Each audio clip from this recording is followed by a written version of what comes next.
দর্শক, নেতা চিন্ময় কৃষ্ণ দাসের গ্রেফতারকে কেন্দ্র করে চলমান সাংঘর্ষিক পরিস্থিতি আরও খারাপ হওয়ার আশঙ্কা করা হচ্ছে। এতে রাজধানী সহ সারা দেশে গোয়েন্দা নজরদারির পাশাপাশি বাড়তি নিরাপত্তা ব্যবস্থা নেওয়া হয়েছে। এদিকে সীমান্ত যে কোনো ধরনের অনাকাঙ্ক্ষিত পরিস্থিতি কিংবা তৎপরতার রোধে সম্পূর্ণ প্রস্তুত থাকার কথা জানিয়েছেন বর্ডার গার্ড বাংলাদেশ বিজিবি।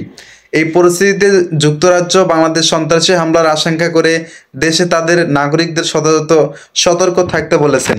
গোয়েন্দা সূত্রে এ খবর জানা গেছে।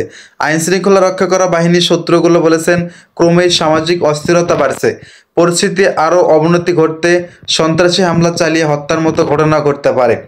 চোরাগোপ্তা হামলার আশঙ্কাও রয়েছে বলে দাবি করা হচ্ছে।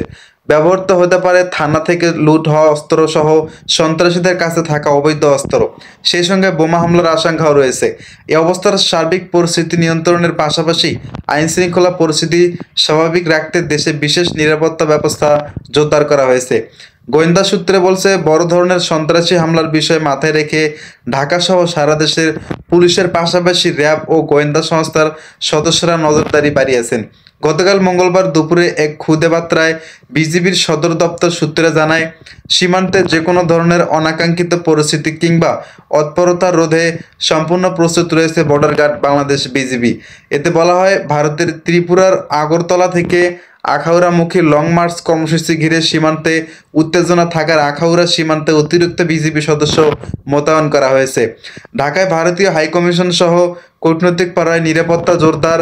ভারতের আগরতলায় বাংলাদেশের সহকারী হাইকমিশনার ভেতরে বিক্ষোভ হামলার ঘটনার পর ঢাকার গুলশান এলাকায় অবস্থিত ভারতীয় হাইকমিশনারের নিরাপত্তা জোরদার করেছেন পুলিশ।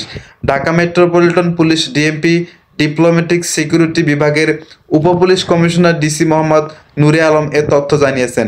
পুলিশ সূত্রে জানায়, গতকাল ঢাকায় ভারতীয় দূতাবাসে ঘেরাও কর্মসূচির ডাক দেয় বাংলাদেশ সিভিল সোসাইটি নামের একটি সংগঠন।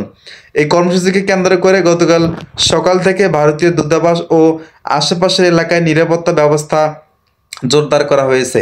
গতকাল দুপুরে সরেজমিনে দেখা যায়, ওই এলাকায় গিয়ে দেখা যায় যে আইন শৃঙ্খলা রক্ষা করা বাহিনীর সদস্যরা ভারতীয় দূতাবাসে প্রবেশের বিভিন্ন রাস্তায় অবস্থান নিয়েছেন। শাহজাদপুর থেকে শুরু করে ভারতীয় দূতাবাসগামী রাস্তায় ব্যারিকেড দিয়ে যান চলাচল বন্ধ করে দেয় পুলিশ। দূতাবাসের নিরাপত্তা সেনাবাহিনীর সদস্যরা রয়েছেন সেখানে। ওই এলাকায় নিয়মিত তল্লাশি চৌকিও রয়েছেন বলেও জানা গেছে। দর্শক, আজকের আপডেট ছিল এই পর্যন্তই। দেখা হবে পরবর্তী ভিডিও।